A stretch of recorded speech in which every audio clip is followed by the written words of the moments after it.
Welcome. In this video I will show you how to change default apps on your Nothing Phone 3 Lite smartphone.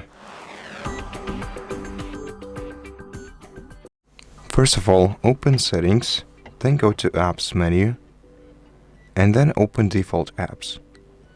Now, in order to replace a default app with another app, you have to tap on the app you want to replace and select a respective substitute to replace it with. You can download any other browser app from Google Play Store, and then once you install it, they will appear as options on this list, and this way you can replace your default browser apps, and then this app will be used to open links automatically.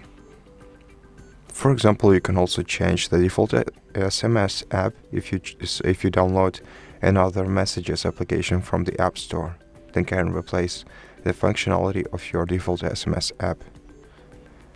And so that's basically how you do it. Thank you for watching this video. If it helped you, please consider subscribing to our channel, leave us a like and a comment below, and I'll see you in the next one.